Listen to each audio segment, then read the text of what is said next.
நான் கேட்பதில் எல்லாம் அடவும் குரல்தானே. அந்த வான்மழை எல்லாம் இந்த பூமிக்குத்தானே. என் வாலிபம் எல்லாம் இந்த சாமிக்குத்தானே. மடல் கொண்ட மலர்கள் மலர்ந்தது எனக்கு மதுரசம் அருந்தட்டுமா. விடுகின்ற வரையில் முடிகின்ற வரையில் கவிதைகள் எழுதட்டுமா.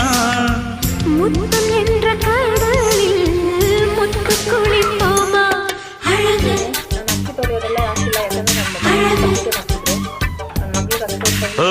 நீ நடந்தால் நடையழகு, நெருங்கி வரும் இடையழகு, வேலெறியும் விழியழகு, பால்வடியும் முகமழகு.